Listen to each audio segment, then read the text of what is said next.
சிறுநீர சிந்தனைக்காக தெரிந்து கொண்ட வேத பகுதி வசனம் வெளிப்படுத்தல் 3ஆம் அதிகாரம் 20ஆம் வசனம். எல்லாருக்கும் தெரிஞ்ச வசனம் தான். ஒருவர் எடுத்து வாசிக்கலாம். இதோ வாசற்படியிலே நின்று தட்டுகிறேன். ஒருவன் என் சத்தத்தை கேட்டு கதவை திறந்தார். அவனிடத்தில் நான் பிரவேசித்து அவனோட போஜனம் பண்ணுவேன், அவனும் என்னோட போஜனம் பண்ணுவான். ஒரு நிமிடம் கரையை தாழ்த்தி ஜெபம் பண்ணுவான். துதியலுக்கு வாசமா இருக்காங்க. பரலோகத்தாவே அப்பா, சந்தோஷம் மனுஷமான பதிவு கொடுக்காங்க. கொடுக்கப்பா எத்தனையோ பிள்ளைகளுக்கு அசலாக்கியத்தை அர்த்தம் தோசி பாவி கதமான எங்களை ஒரு தந்தாருக்கா. நன்றி கொடுக்குறப்பா. காலங்கள் மட்டுமாகப்பா ஆராதிங்க ஆசிரியர்களா. நன்றி கொடுக்குறப்பா. அநேக சத்தியங்களை அப்பா எங்களை கற்றுக்கிறதுக்கா. நன்றி கொடுக்குறப்பா. சத்தத்திற்கு நாங்கள் நடந்த ஆசிரியத்தை பெற்றுக்கொள்ள இயேசுப்பா நீங்கள் சில சொல்லிக்கிறப்பா. இப்போ சில கூட்டமாக ஆண்டவையப்பா நாங்கள் ஸ்திரீகளாக வந்திருக்கிறப்பா. வந்திருக்கிற ஒவ்வொரு ஸ்திரீகளையும் அப்பா நீங்கள் கண்ணாடி பாருங்கப்பா. அப்பா எங்களுக்கு கிடைக்கிற ஒவ்வொரு வசனம் அப்பா நாங்கள் நடந்து ஆசிரியத்தை பெற்றுக்கொள்ள இயேசுப்பா நீங்கள் சில சொல்லிக்கிறப்பா. அப்பா அந்த ஸ்திரீகள் மூலமாக என்ன உதாசி நாங்கள் கற்றுக்கொள்கிறோமோ அதன்படி நடக்க அப்பா எங்களுக்கு கேட்குது அப்பா. இதற்கும் பாராட்டு சொல்லிக்கிறோம் அப்பா. இன்னும் அநேக ஸ்திரீகள் அப்பா அது அப்பா அந்த குழந்தைகளை கலந்து கொண்டு ஆசிரியத்தை பெற்றுக்கொள்ள இயேசுப்பா நீங்கள் சில சொல்லிக்கிறோம். தாழ்த்துகிறோம் பணிகிறோம் சுற்றி நல்ல மகிமையில் அப்பா பேசுகிறோம் சொல்லிக்கிறோம். சீக்கிரம் நல்ல பிதாவே ஒருவருடைய வாசிகள். இதோ வாசற்படியிலே நின்று தட்டுகிறேன். ஒருவன் என் சத்தத்தை கேட்டு கதவை திறந்தார். அவனிடத்தில் நான் பிரவேசித்து அவனோட போஜனம் பண்ணுவேன், அவனும் என்னோட போஜனம் பண்ணுவான். அந்த வசனத்தை என்ன சொல்லுங்க? வாசற்படியில் நின்று இயேசுப்பா தட்டுகிறார். அந்த சத்தத்தை கேட்டு கதவை திறந்தால் நம்ம நம்ம இதயமாய் கதவை திறந்து கொடுத்தால் மட்டும்தான் இயேசுப்பா. இப்போ நம்ம ஒரு வீட்டில் ஒரு கதவுக்கு நம்ம கதவை திறந்தாதான் வெளியில் நிற்கிறவங்க உள்ள வருவாங்க. அதே போல நம்ம இதயமாய் கதவை நம்ம திறந்து கொடுத்தாதான் இயேசுப்பாங்க வாசம் பண்ண முடியும்.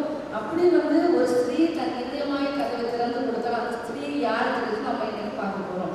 அப்போஸ்தலர் 16ஆம் அதிகாரம் 13 முதல் 15 வரை அது இருக்கு. அப்போஸ்தலர் 16ஆம் அதிகாரம் 14ஆம் வசனத்தை ஒரு வாசியுங்கள். அப்போஸ்தலர் 16ஆம் அதிகாரம் 14ஆம் வசனம். அப்பொழுது தியத்தீரா ஒரு ஆளும் இரத்தாம்பரம் விற்கிறவளும் தேவனை வணங்குகிறவளுமாகிய லீதியாள் என்னும் பேருள்ள ஒரு ஸ்திரீ கேட்டுக்கொண்டிருந்தாள். பவுல் சொல்லியவைகளை கவனிக்கும்படி கர்த்தர் அவள் இருதயத்தை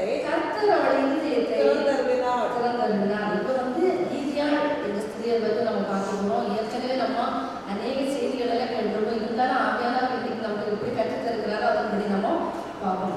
லீதியாள் இருக்கிற தியத்தீரா ஊரோட சேர்ந்த லீதியாள் இருக்கிற ஸ்திரீயை பற்றி தான் நம்ம இன்னைக்கு பார்க்க போறோம். இந்த தியத்தீரா ஆசிய கண்டத்தில் இருக்கிறது. வேதத்தில் ஒரு முறை இருமுறை வரும். வெளிப்படுத்தும் விசேஷத்துல தியத்தீரா இந்த ஆசிய கண்டத்துல தியத்தீரா சபை அப்படின்னு தெரிஞ்சு அதுல யோவானுக்கு தேவன் வெளிப்படுத்துகிற இடத்துல அந்த தியத்தீரா சபை அதுல அப்படி வரும். அப்படி 2 இடத்துல தான் தியத்தீரா வருகிறது. இந்த லீதியா வேதத்துல 2 இடத்துல தான் வரும். ஒன்று அப்போஸ்தலர் 16ஆம் அதிகாரம் 14ஆம் வசனம், அப்போஸ்தலர் 16ஆம் அதிகாரம் 40ஆம் வசனத்துல அந்த லீதியாள் 2 இடத்துல தான் இந்த லீதியாள் பேரு இங்க வருது. இவன் என்ன தொழில் ரத்தாம்பரம் இருக்கிறது. இவர் தொழில் அவன் ஒரு பிசினஸ் ரத்தாம்பரம் பிசினஸ் பண்ணுற ஒரு பிசினஸ் இந்த பிசினஸ் பண்ணுற ஒரு ஸ்திரீயாக இருந்தாள். இந்த ரத்தாம்பரம் எதுக்கு யூஸ் பண்ணுவாங்கன்னா வசதி படைத்தவர்கள்னா அந்த ரத்தாம்பரம் அவன் வசதி படைத்தவர்களாக இருந்திருக்கலாம். அதனால அந்த ரத்தாம்பர தொழிலை அவன் சேர்த்துருக்கிறாங்க. அவன் இருக்க ஊர் தியத்தீரா. ஆனால் அந்த இடத்துல அவன் இருக்கிற பிரிக்கப்பட்ட இடத்துல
பண்ணிட்டு இருந்த அந்த தேத்திரா ஊராளை சேர்ந்த அந்த ஸ்திரீ தான் இங்க வந்து என்னது எப்படி தன் இதயத்தை தேவனுக்கு திறந்து கொடுக்கிறாள், எப்படி தேவனை வாசம் பண்ணுறாள், அவன் என்ன செய்கிறா அப்படின்றத நம்ம இன்னைக்கு என்னது பார்க்க போறோம். பவுல் வந்து இந்த அப்போஸ்தலனாகிய பவுல் வந்து அந்த ஊழியம் செஞ்சுட்டு வருகிறாரு. அப்போ இவங்க வந்து எனக்கு நிறைய நாட்டுக்கு வந்து ஊழியம் செய்ய போறாங்க. புதிய கலாத்திய நாடுகளுக்கெல்லாம் 5-6 வசனத்துக்கு முன்னாடி பார்க்கும்போது இதெல்லாம் 6 வசனத்திலே இருக்கும். அப்போ ஆசியாவில் வந்து வசனத்தை சொல்லாதபடிக்கு பரிசுத்த ஆவியானவர் வந்து தடை பண்ணுகிறார். அப்போ இவங்க வந்து அங்கே தடை பண்ணணும், இது வேற இடத்துக்கு ஊழியம் செய்வதற்காக போறாங்க. அங்கேயும் பரிசுத்த ஆவியானவர் தடை பண்ணுகிறார். அப்போ ஒரு நாள் வந்து ராத்திரியில பவுலுக்கு வந்து ஒரு தரிசனம் வருது. அப்படின்னா மக்கதோனியாவில் வந்து அங்கே எங்களுக்கு உதவி செய்யணும் அப்படின்னு ஒரு நாள் வந்து இந்த பவுலுக்கு வந்து இது உதவிக்கு வேண்டியபடி ஒரு தரிசனம் காண்கிறாரு. அப்போ நினைக்கிற மக்கதோனியாவில் தேவனுடைய வார்த்தை தேவைப்படுகிறது, அதனால நம்ம அந்த இடத்துக்கு போகணும் அப்படின்னு சொல்லிட்டு ஆவியானவரால் உந்தப்பட்டு இவர் என்ன பண்றாருன்னா த்ரோவாவில் கப்பல் ஏறி சாமுத்திர தீவுக்கும் மறுநாள் நேபோலியா அப்படின்னு தாண்டி மக்கதோனியாவில் நாடுகளில் ஒன்றான ரோமர் குடியிருக்கிற பட்டணமாகிய பிலிப்பு பட்டணத்துக்கு வந்து அங்க வந்து தங்கி இருக்கிறாங்க. எந்த பட்டணத்துக்கு வராங்கன்னா பிலிப்பு பட்டணத்துக்கு வராங்க. பிலிப்பு பட்டணத்தில் தங்கி இருந்து அங்க வந்து ஊழியம் செய்து கொண்டு இருக்கிறாங்க. அந்த இடத்துல வந்து சபை கிடையாது. அதனால இவங்க வந்து என்ன பண்ணாங்க, ஓய்வு நாள் தோறும் ஆற்றங்கரையில அந்த பட்டணத்துக்கு வெளியே ஒரு ஆறு இருக்கும், அந்த ஆற்றங்கரையில ஊழியம் வந்து செய்வாங்க. எதுக்கு ஊழியம் செய்வாங்கன்னா சபை இல்லாத இன்னைக்கு நமக்கு அழகான சபையை நமக்கு இயேசுப்பா தந்திருக்காங்க. அதனால நம்ம என்ன செய்யணும், சபையில என்னென்ன ஆராதனை இருக்கும் அந்த ஆராதனையில நம்ம கலந்து கொள்ளணும். அப்போ அன்னைக்கு வந்து அவங்க சபை இல்லாதனால அவங்க வந்து என்ன பண்ணாங்கன்னா ஆற்றின் ஓரமா உட்கார்ந்து ஜெபிக்கிறதும் தேவனுடைய வார்த்தை கேட்கிறதும் அவங்களுக்கு வழக்கமாக இருந்தது. அப்படி ஒரு நாள்ல வந்து அந்த 13 வசனத்து ஒருவர் வாசியுங்கள். ஓய்வு நாளில் நாங்கள் பட்டணத்துக்கு வெளியே போய் ஆச்சரிய வழக்கமாய் ஜெபம் பண்ணுகிற இடத்தில் உட்கார்ந்து அங்கே கூடி வந்த ஸ்திரீகளுக்கு உபதேசித்தோம். அப்போ அந்த பவுலும் அந்த கூட உள்ளவங்க என்ன பண்ணாங்கன்னா ஓய்வு நாள் நமக்கு பரிசுத்தமாக்கி அந்த ஓய்வு நாள் ஆராதனை கண்டிப்பா கடைபிடிக்க நமக்கு ஒரு கட்டாயமாக வைத்திருக்கிறார். அப்போ அன்னைக்கும் அந்த அவங்களுக்கு இந்த ஜெப ஆலயம் இல்லாதனால அவங்க என்ன பண்ணுவாங்கன்னா ஆற்றினருகே ஜெபம் பண்ண வந்து போறாங்க. நம்மளை இன்னைக்கு நமக்கு சபை இல்லை, நீங்க ஆற்றினருகே ஜெபம் பண்ண வரங்க, நம்ம கூட்ட நம்ம போவோமா யோசிச்சுதான். இன்னைக்கு இப்போ நம்ம வந்து ஆண்டவருக்கு வைராக்கியமா இருக்கு, அதனால என்ன செய்வோம், எங்க விழிச்சாலும் நம்ம ஜெபம் பண்ண போவோம். அப்போ அன்னைய காலத்துல இவங்க வந்து என்ன பண்றாங்கன்னா ஜெபம் பண்ணது அந்த இடத்துல பவுலும் கூட ஆட்கள் போகும்போது அங்கே எங்களுக்கு ஸ்திரீகள் கூடி வருகிறார்கள். அவங்க வந்து இவங்களுக்கு என்ன தொழில் சொல்லுது, ரத்தாம்பரம் இருக்கிறது தான் தொழில். அங்க பிசினஸ் பண்ண வந்தாங்கன்னு அப்படி போடல, அங்கே அந்த பவுலும் கூட வந்தவங்க ஜெபம் பண்ண அந்த இடத்துல கூடி வரும்போது அங்கே ஒரு சிலர் இந்த ஸ்திரீகள் வந்து கூடி வருகிறார்கள். அந்த ஸ்திரீகளை குறித்து தான் யாருன்னா இந்த லேவியாள். அப்ப எதுக்கு வந்தாங்க, ஒருவேளை ஜெபம் பண்ண வந்திருக்கலாம், தேவனுடைய வார்த்தை கேட்க வந்திருக்கலாம், எதுக்கு வந்தாங்க அப்படின்னு சொல்லி குறிப்பிடப்படல. ஸ்திரீகள் கூடி வந்தார்கள், அவர்களுக்கு உபதேசித்தோம் அப்படின்னு சொல்லிட்டு தான் என்னது ஒருவேளை என்னது அவங்க வந்து தேவனுடைய வார்த்தையை கேட்பதற்கு ஆர்வமாக வந்திருக்கிறார். நமக்கும் இன்னைக்கு என்னது சபையில நிறைய வார்த்தைகள் ஆண்டவர் தேவன் தந்திருக்கிறார். அதனால நம்ம வந்து இந்த சபை கூடுதலை நம்ம விட்டு விடாதபடிங்க. ஒரு வசனம் வந்து சபை கூடி வருதலை நீங்கள் விட்டு விடாதபடி, யாராவது விட்டு விட்டாங்கன்னா அவங்களுக்கு எனக்கு புத்தி சொல்லி சபை கூடி வருதலை நீங்க செய்யணும் அப்படின்னு பவுல் வந்து ஒரு இடத்துல வந்து நமக்கு சொல்லி இருந்திருக்கு. அதனால நம்ம வந்து என்ன செய்யணும், எந்த நேரத்திலையும் என்ன செய்யணும், உபதேசத்தை கேட்கிறவர்களாக காணப்படணும். அப்போதான் இந்த லீதியா வந்து இந்த ஸ்திரீ வந்து கேட்கணும். இதுல வந்து நிறைய ஸ்திரீகள் இருந்தாங்க, அதே கூடி வந்த ஸ்திரீகள். அப்போ நிறைய ஸ்திரீகள் வந்திருப்பாங்க. ஆனா ஒரே ஒரு ஸ்திரீ தான் அந்த இடத்துல தன் இருதயத்தை தேவனுக்கு இருந்து திறந்து கொடுக்கிறார். அவள் தான் வந்து லீதியா. அந்த லீதியா வந்து தேவன் அவளோட நற்குணங்கள் என்னன்னா, அவன் முதல்ல வந்து என்ன செய்தான்னா தேவனை அறிந்திருந்தாள். அவன் வந்து தேவனை வணங்குகிறவளா இருந்தாள் அப்படின்னு சொல்லி இங்க வந்து கொடுத்துருக்கு. நம்மவும் என்ன செய்வோம், அவன் தேவனை வணங்குகிறப்போ தேவனை அவன் வந்து அறிந்தவதான். நம்ம இன்னைக்கு தேவனை அறிந்திருக்கிறோம். ஏசப்பா நமக்கு வந்து எப்படிப்பட்டவர், அவர் நல்லவர் வல்லவர், நமக்காக ஜீவனை தந்தவர், நமக்காக இவ்வளவோ காயங்களை ஏற்றுக்கொண்டவர், நம்முடைய பாவங்களுக்காக இருந்து தன் ஜீவனை விட்டவர் அப்படின்னா அறிந்திருக்கிறோம். அதே போல அவனை வந்து அறிந்திருக்கிறார். அப்போ அறிந்த பிறகு அவன் வந்து என்ன செய்யறான்னா அந்த உபதேசத்தை ஏற்றுக்கொண்டு அதன்படி வந்து நடக்கிறார். இன்னைக்கு நம்ம எவ்வளோ உபதேசங்களை கேட்கிறோம், நம்ம வந்து அதன்படி நடக்கிறோமா? யாக்கோபு 1:19 வசனத்தை ஒரு ஆள் வாசிங்க.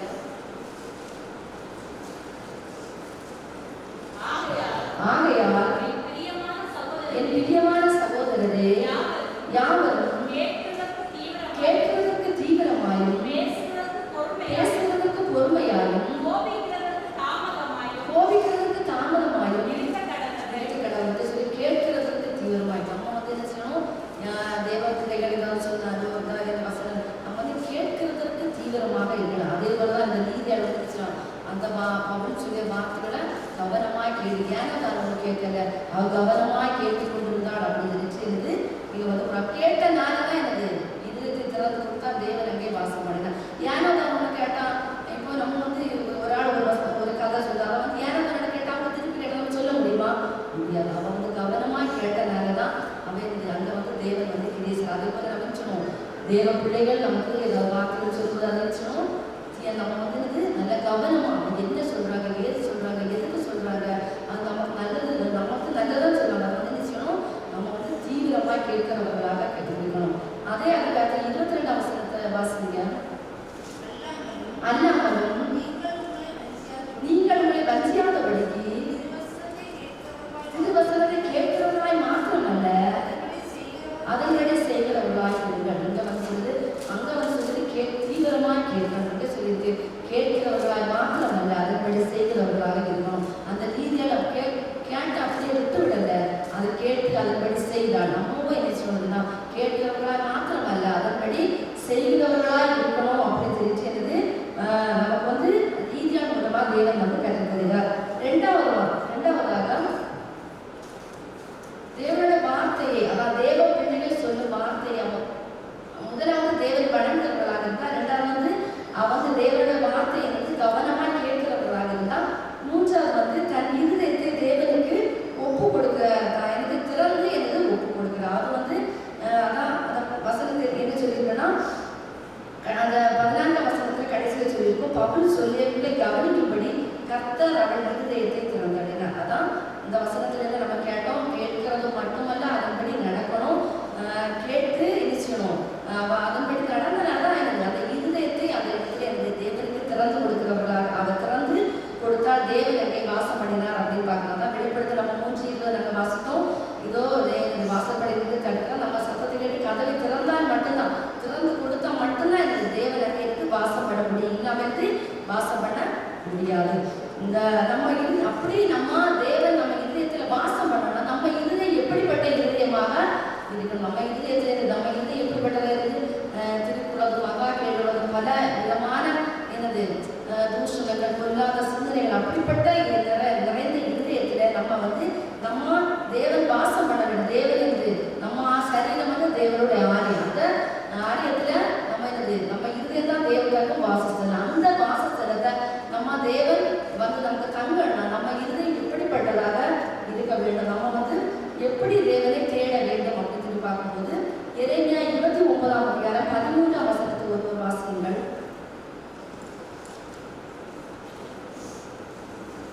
எரேமியா 29ஆம் அதிகாரம் 13ஆம் வசனம். உங்கள் முழு இதயத்தோடும் என்னை தேடினீர்களானால் என்னை தேடுகையை கண்டுபிடிக்க சொல்லப்படும். உங்கள் முழு இதயத்தோடும் என்னை தேடினார். அவ கண்டிப்பா இப்படி தேடிப்பான். முழு இதயத்தோடு தேடுனதுனாலதான் அவன் வந்து அந்த இடத்துல தேவனை வந்து கண்டுகிறது. நம்ம இன்னைக்கு தேடுகிறோம் தேவனை வந்து எப்படி ஆராது, நம்ம ஆராதிக்கிறோம், நம்ம முழு இதயத்தோடு ஆராதிக்கிறோம். எப்படிப்பட்ட இதயத்தோடு நமக்கு வேதவசனம் சொல்லுது, முழு இதயத்தோடு தேவனை தேடினா மட்டும்தான் நம்ம வந்து கண்டடைய முடியும் அப்படின்னு சொல்லி வேதம் நமக்கு கற்று தருகிறது. அதனால நம்ம வந்து என்ன சொல்லணும், முழு இதயத்தோடு தேட வேண்டும். மத்தேயு 5ஆம் அதிகாரம் 8ஆம் வசனம் வாசிங்கள். மத்தேயு 5ஆம் அதிகாரம் 8ஆம் வசனம். இருதயத்தில் சுத்தமுள்ளவர்கள் பாக்கியவான்கள் அவர்கள் தேவனை தரிசிக்க வந்து சொல்லுறோம். முதல்ல நம்ம வந்து முழு இதயத்தோடு முழு இதயத்தோடு தேட வேண்டும். இரண்டாவது இருந்து நம்ம இருதயம் சுத்தமாக இருக்க வேண்டும். நம்ம வந்து இருதயம் எப்படிப்பட்ட சொல்றது, நம்ம வந்து பொருளாதார சிந்தனைகள் தூஷணங்களும் அப்படிப்பட்ட அப்படி நிறைந்த அந்த இருதயம் நம்ம வந்து அந்த அப்படிப்பட்ட இதயமாக இருக்கக்கூடாது. முழு இதயத்தோடு தேடும். இதய சுத்தத்தோடு எனக்கு தேடும். அப்படி இதய சுத்தத்தோடு தேடினா மட்டும்தான் நம்ம அடிச்சணும் தேவனை கண்டுபிடித்து நம்ம வந்து பாக்கியவான்களாக மாற முடியும் அப்படின்னு தெரிஞ்சு வேதம் நமக்கு கண்டுபிடிக்கிறது. சங்கீதம் 84ஆம் அதிகாரம் 5ஆம் வசனத்தை ஒருவர் வாசியுங்கள்.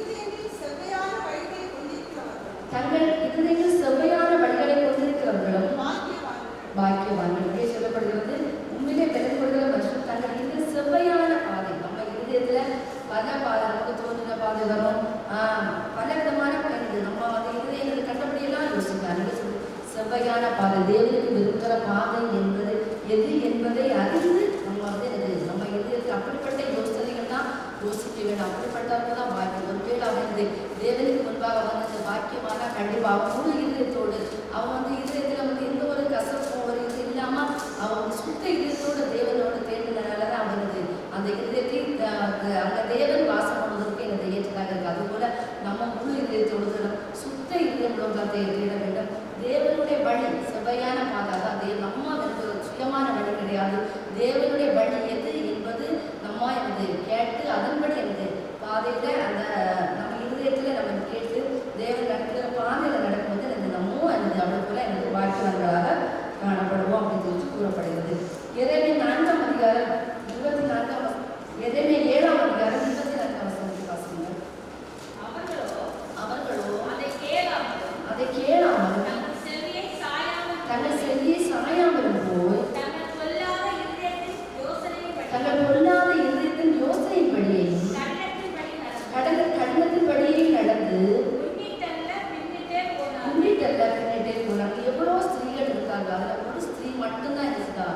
அதை ஏற்றுக்கொள்ளாது. எவ்வளவோ அவங்க கேட்கவே இல்லை. அதான் கேளாமலும் நம்ம நிறைய நேரம் கேட்கிறோம், கேட்காம இருக்கிறோம். அதை வேலை சொல்கிறது அப்படின்னு எனக்கு கேளாமல் இருக்கக்கூடாது, செஞ்சு சாய்க்காமல் இருக்கக்கூடாது. அப்படிப்பட்டவர்கள் பொல்லாத இதயம் உள்ளவர்கள் என்று வேதம் இங்கே பொல்லாத இதயம் உள்ளவர்கள் தான் தேவனுடைய காரியத்தில் பின்னிட்டே போய்கொண்டே இருப்பாங்க. நம்ம தேவனுடைய விஷயத்திலிருந்து முன்னிட்டு போகிறவர்களாக இருக்கிறத விட பின்னிட்டு போகிறவர்களாக நம்ம இருக்கக்கூடாது. எல்லாத்துக்கும் காரணம் நம்ம இருதயம் தான். நம்ம இருதயம் எப்படி யோசிக்குதோ அதன்படிதான் நம்ம தேவனுடைய காரியத்துல முன்னிட்டு போகிறவர்களாக இருக்கும், பின்னிட்டு போகிறவர்களாக. அப்ப நம்ம பொல்லாத இதயம் உள்ளவர்களாக காணப்படக்கூடாது, சுத்த இதயம் உள்ளவர்களாக காணப்படும். முழு இதயத்தோடு தேவனை தேட வேண்டும். தேவன் விரும்புகிற பாதை எது என்பதை அறிந்து அதன்படி நடந்தால் மட்டும்தான் என்ன செய்வோம், அந்த பாக்கியவான்கள் அந்த ரீதியாக கூட நம்ம பாக்கியவான்களாக மாற முடியும்.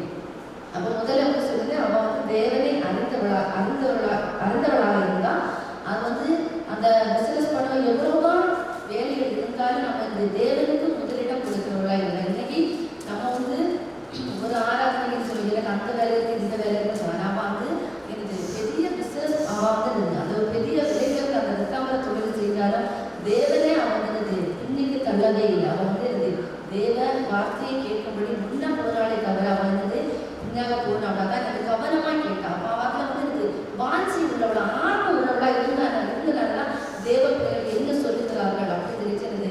அந்த எனக்கு ஞாயிற்றுக்கிழமை எனக்கு தொழிலுக்கு போகணும் அப்படி சொல்லவே இல்லை. நம்ம சொல்லுவோம் எனக்கு அங்கே போகணும் இங்கே போகணும் அந்த வேலை இந்த வேலை நம்ம நிறைய நேரத்தில் சாக்கு போக சொல்லுவோம். ஆனால் அவள் அப்படி சொன்னதாக வேலை சொல்லுங்க. தேவ பிள்ளைகள் சொல்லுகிற வார்த்தை கவனமுடன் கேட்டால்னா எனக்கு வேலை நம்ப சொல்லுது. அதுபோல நம்மவும் நம்மளோட வாழ்க்கையில தேவனை அறிந்த நம்ம சொல்லணும்.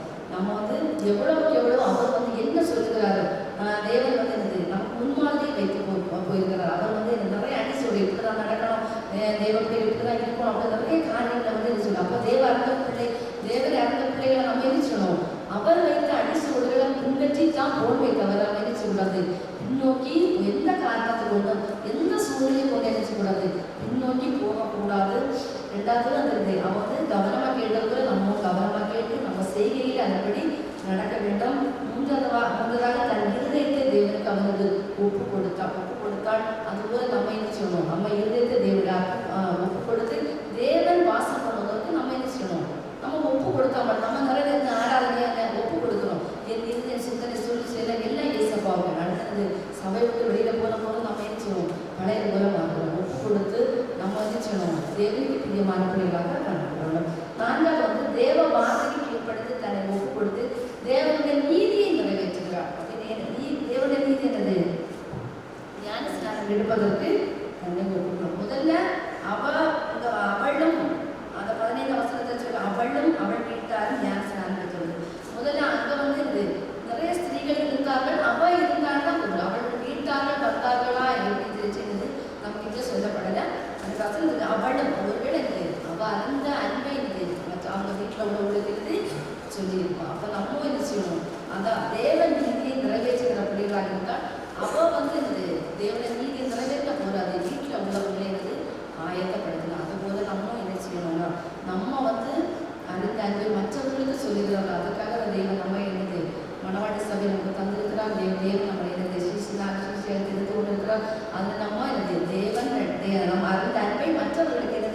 சொல்லுகிறவர்களாக காணப்பட வேண்டும்.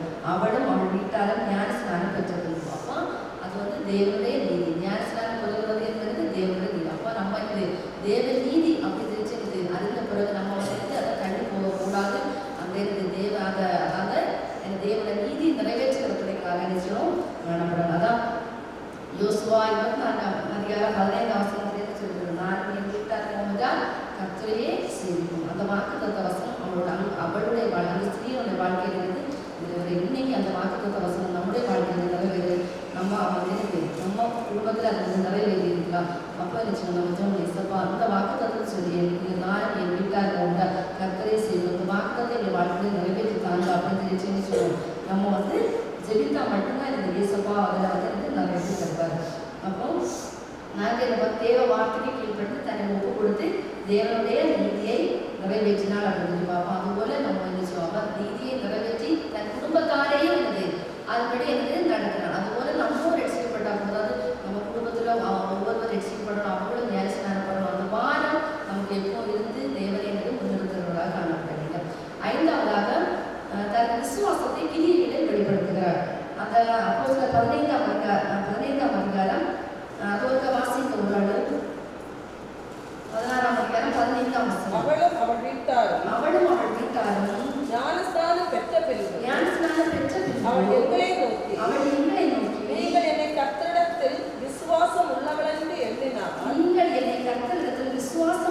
எண்ணினாள் என் வீட்டிலே வந்து தங்கியிருங்கள் என்று என்னை வருந்தி கேட்டுக்கொண்டாள். இப்போ நம்ம இயேசுவாவை விசுவாசம் நம்ம விசுவாச பிள்ளைகளாக தான் நான் இருக்கிறோம்.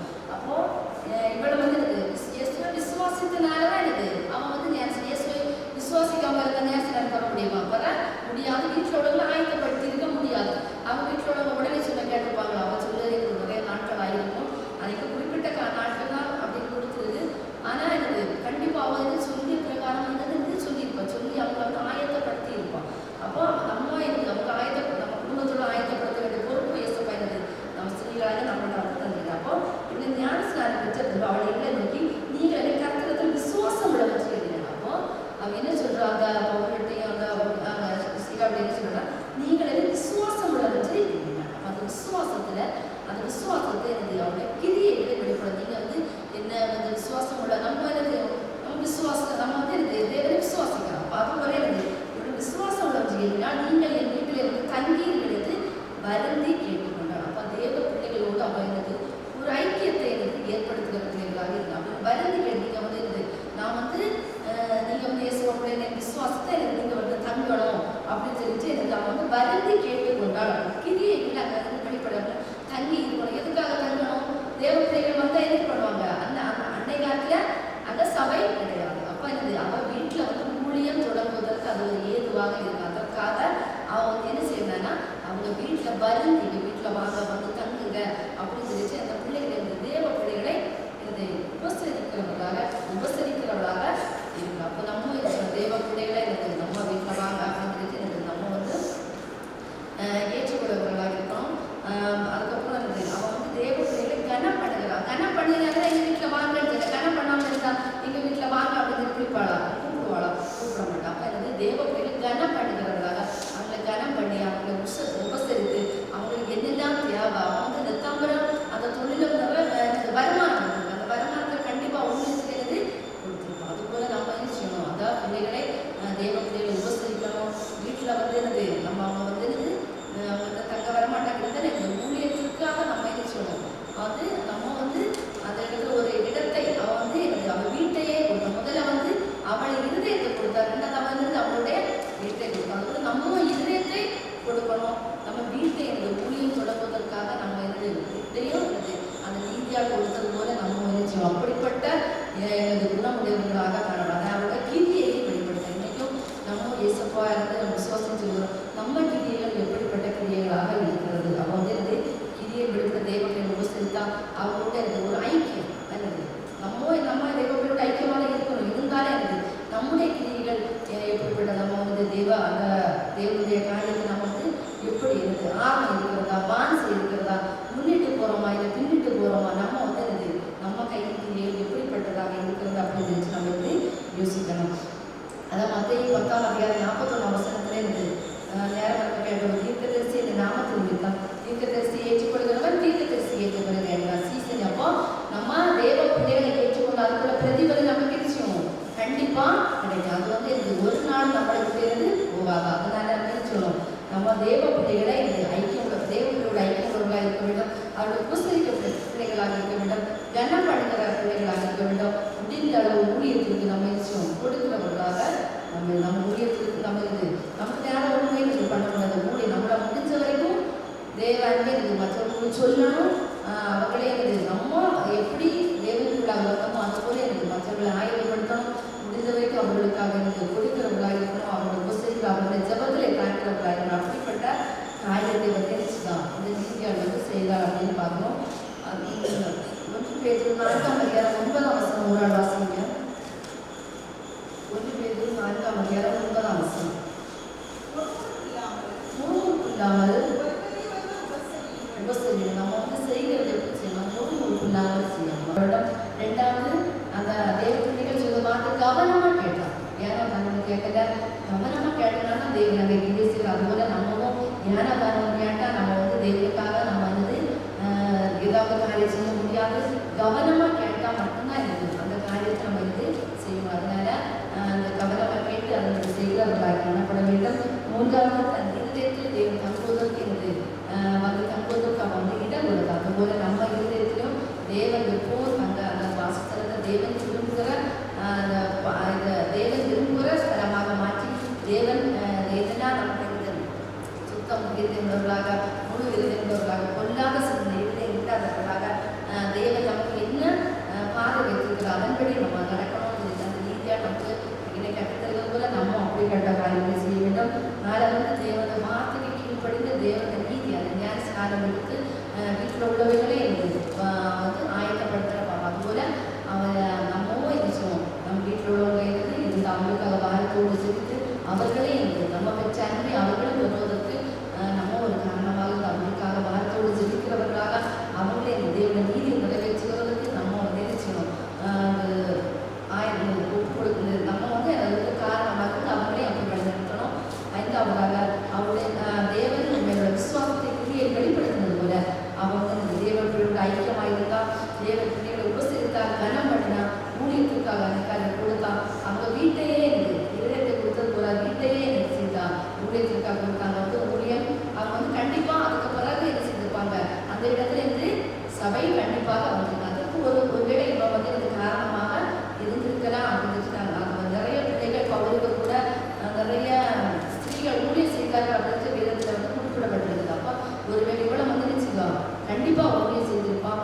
அதுபோல நம்ம வந்து சொல்லுவோம் தேவனுக்கு பிரியமான காரியங்களை செய்து தேவ பிள்ளைகளோட ஐக்கியமாக இருந்து தேவன் என்னது நம்ம வந்து சகல சிஸ்டருக்கு சுவிசேஷத்தை அறிவிக்கப்பட்டு நம்ம தேவன் தெரிவித்து கொண்டிருக்கிறார். அந்த ஊழியத்தை நம்ம முடிந்த வரைக்கும் செய்வோம். செய்கிறதை முழுமுறுப்பு இல்லாமல் தர்க்கிப்பு இல்லாமல் தேவனுக்கு பிரியமான பாதையை செய்வோம். கர்த்தர் தாமே நம்ம